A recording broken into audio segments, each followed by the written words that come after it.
You're never too busy, too tired, too old, or too anything to pursue your dreams. Welcome to the Distracted Dreamer podcast, where you'll learn how to move all those never-ending distractions aside and chase your dreams with confidence.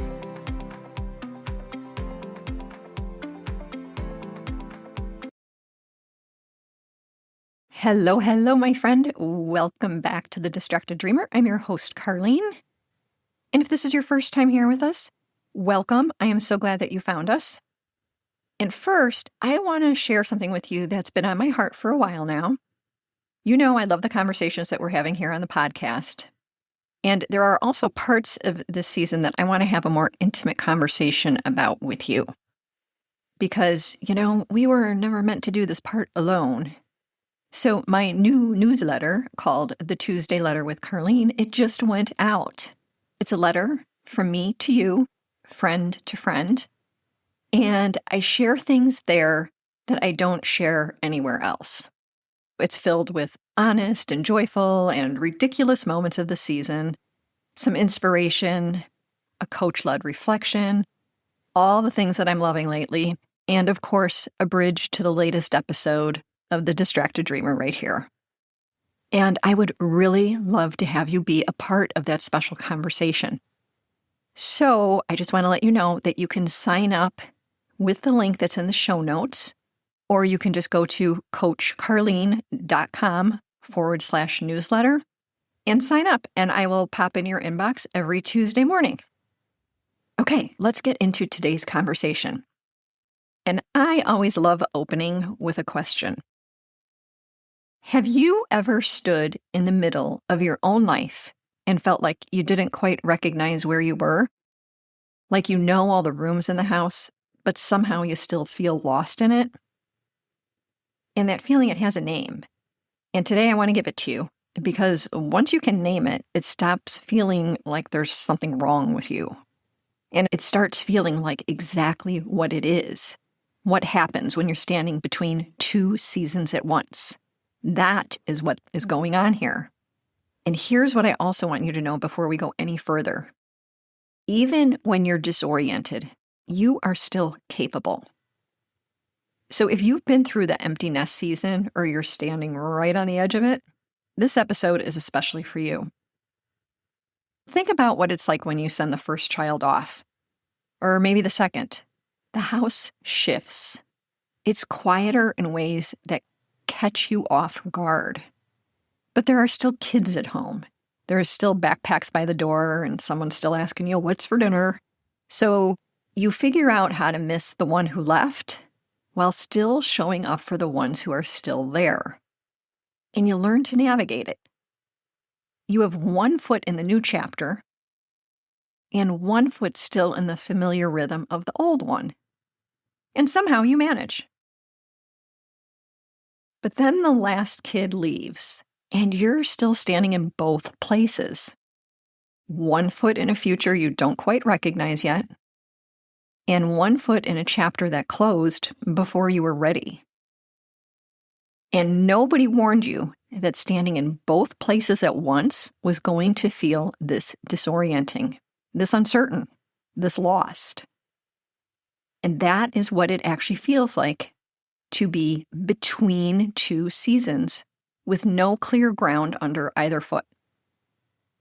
And you know what? It doesn't just show up in the empty nest. It shows up in the career that no longer fits. Maybe you're over the whole career thing and you want to do something more meaningful. Maybe start your own thing. So you're showing up to the job and you're doing what you got to do.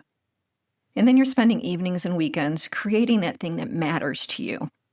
So yes, you have one foot in the old job or career that you absolutely loved 20 years ago, and you have one foot in the future, creating something that you love. And that's all exciting, exhausting, and disorienting, all at the same time. And now let's talk about how your body keeps changing without asking your permission. Physically, nothing is wrong per se, it's just biology happening. But it's different. It doesn't feel like your body anymore. And you just want to move through your days like you always have. And then your body and your mind reminds you, slow your roll, you're moving too fast. And then there's the friendships that have quietly drifted. And you want it to be like it used to be, but it's not. Maybe you don't live close enough to go out anymore, or one of you have moved into a new phase of life like grandparenting. For whatever reason, the friendship fades, and it's easy to have one foot in the past with all the memories, and one in the present season where you just don't fit each other anymore. And that's really disorienting. And you know what else? It really sucks. Because it happened to me with a friendship of over 20 years, and it was jarring. And I've learned to stop asking why, because you know what? It really doesn't matter. It just is. And I've moved on.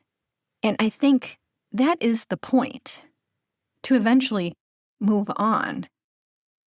Because all of this change, it leaves you waking up in the morning thinking, I don't quite know where I stand anymore.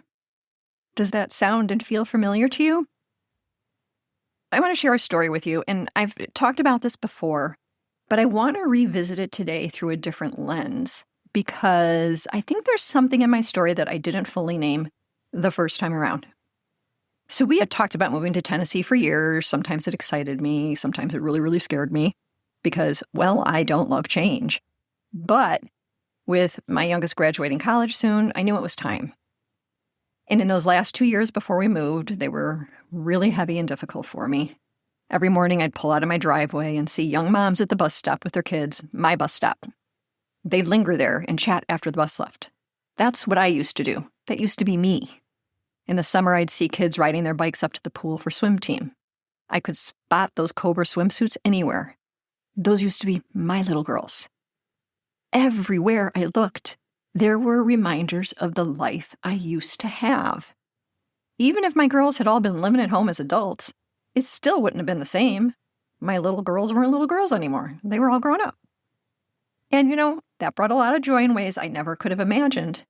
But at the time, I felt stuck in a place that belonged to a version of me that no longer existed.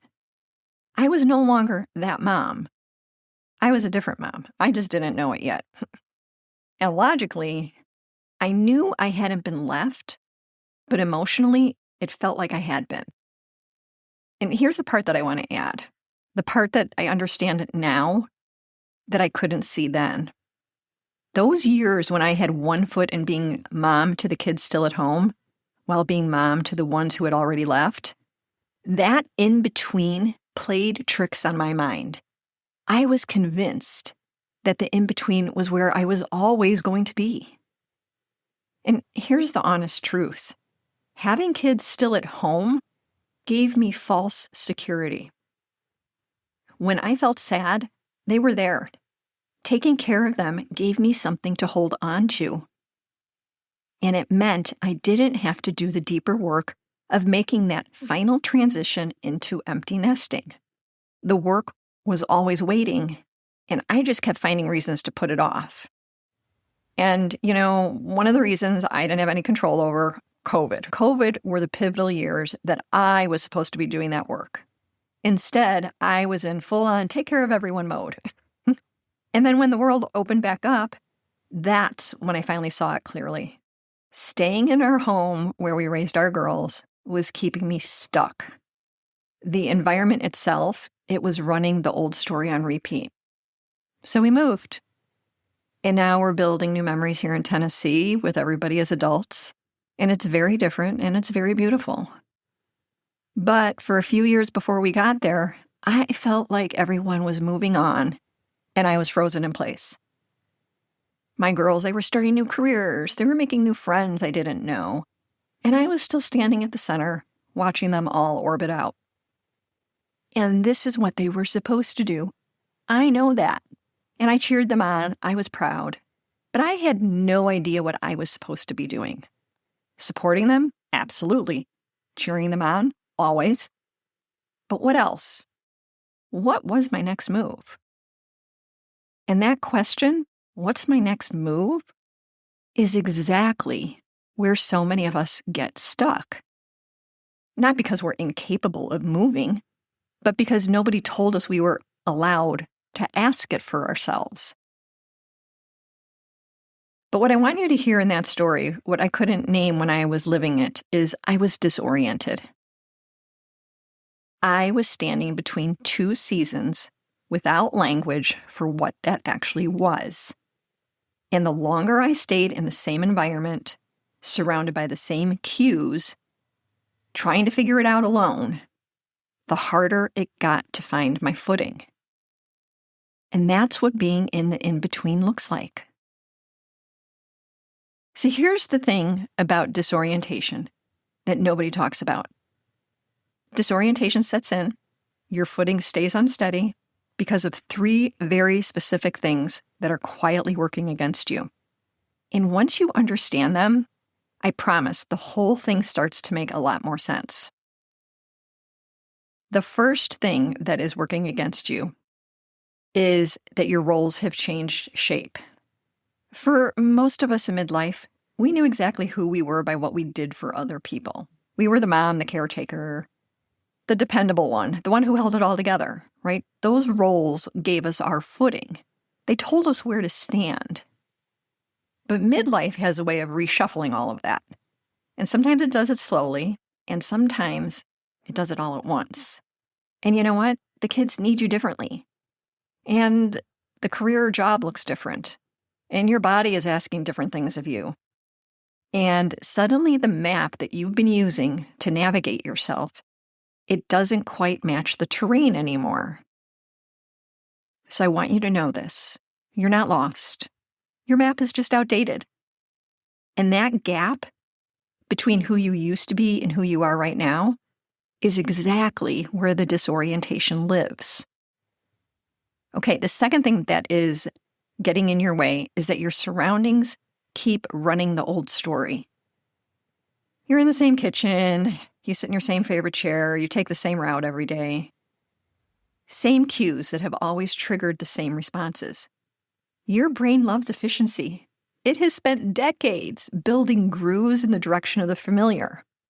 And when everything around you looks the same, the old pattern doesn't take effort. It just runs on autopilot. So this is why you can make a real decision on Monday, like you feel it and you mean it. And by Thursday, you find yourself right back where you started. It's neuroscience. Your environment is still narrating a chapter that's over. And I lived this. Our house, our neighborhood, they kept telling me the old story. Every Cobra swimsuit, every bus stop morning, the environment wasn't neutral. It was holding me in place. Okay, the third thing that is getting in your way is that you are trying to figure this out alone. And I say this with so much compassion because I know this is how most of us were trained. Handle it quietly. Figure it out first. Report back when you have something to show for it. But isolation amplifies the disorientation. When you're the only one in the room with your experience, when no one around you is in the same season or speaking the same language, it is very hard to find your footing because there's nothing to orient yourself by. No one reflecting back, yes, I feel that too. Yes, this is real. Yes, you are not losing your mind. Because you were never meant to navigate this alone. Before we talk about what to do, I just want to tell you that the disorientation you feel is not evidence that you can't do this. It's evidence that you are right in the middle of it. So there's a difference between being lost and being in the in-between. Lost means you have no way forward. Between means you're in the transition. And transitions are supposed to feel like this. They're uncertain, a little wobbly, like the ground isn't quite solid yet. And that's not a sign to stop. That's what moving through actually feels like. So here's the lens I want you to carry. This isn't a destination. There's no finish line. It's just a way of seeing yourself while you're in it. And here's the lens. I want you to see yourself through the lens of, I am capable, right now, in the middle of this, even when I can't see clearly, even when I don't have it figured out. And I'm not talking about not capable like you have all the answers, but capable like you are still here. You're still showing up. You're still trying to find your footing. And that counts for everything. So, you're probably asking, well, what do I actually do with this? I am going to give you 3 simple, honest practices, 3 things that will help you find your footing when the ground feels unsteady. The first is to locate yourself in the present. When we're disoriented, we tend to live in one of 2 places: the past that we're grieving, or the future we can't quite see yet. And neither of those is where your footing is. You're not there. Your footing is here, right now, in this season. And this season is the in-between. So try this. At some point in your day, you can do this in the morning or at night, whenever you have a quiet minute, ask yourself one simple question. Not who am I supposed to be and not who was I, but just ask yourself, what do I know to be true about myself right now? Maybe it's I am someone who shows up, or I am someone who loves well, or I am someone who is creative, or I'm someone who's figuring it out even when it's hard. Or how about I'm someone who takes care of herself? Start there. Stay there for a minute. And let that be enough. Because you do not have to see the whole path. You just have to know where your feet are right now. Okay, the second thing that you can do is change one small thing in your environment. Just one. You don't have to overhaul it. Just one small interruption to the autopilot. This does not require you to sell your house and move across the country like we did. But maybe it's creating a small corner of your home that belongs to you. A special chair, a special space, maybe a few things that feel like now rather than your past. Maybe it's a different route on your morning walk. Maybe it's as simple as moving where you sit when you and your spouse have dinner. Rearrange the furniture or get new furniture. Get new bedding. Paint a room.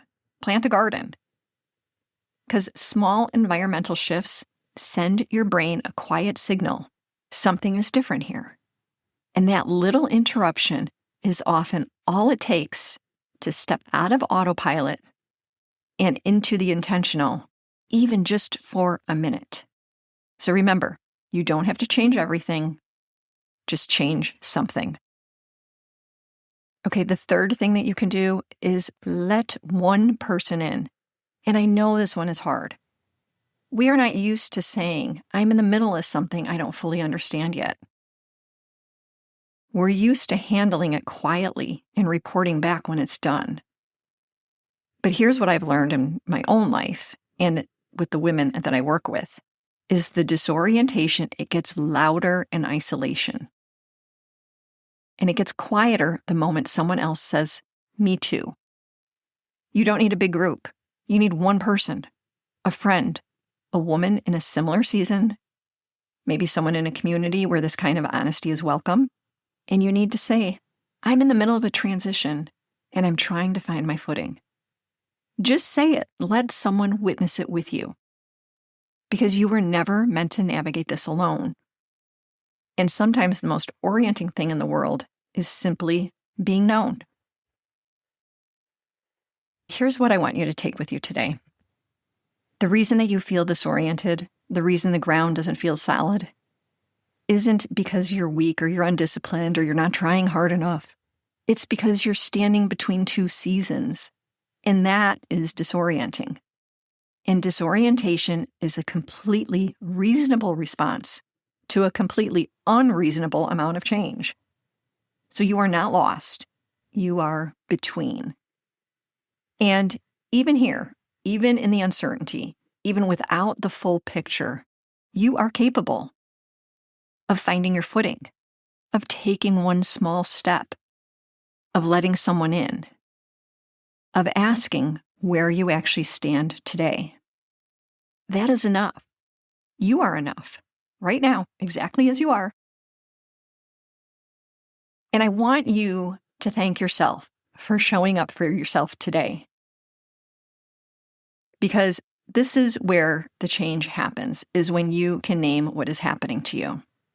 And if anything in this episode resonated with you, go ahead and share it with a friend who's also in the in-between, because she needs to hear this too.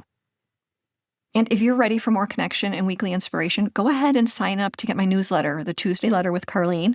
The link is in the show notes, or you can go to coachcarlene.com/newsletter and sign up right there. And I can't wait to see you next week for our next conversation here at the Distracted Dreamer. Until then, please take care of yourself. Bye for now. Oh, and one more thing. This is the legal language. You know, the stuff that the lawyers put together, and they say that I need to read this to you. So here we go. This podcast is presented solely for educational and entertainment purposes.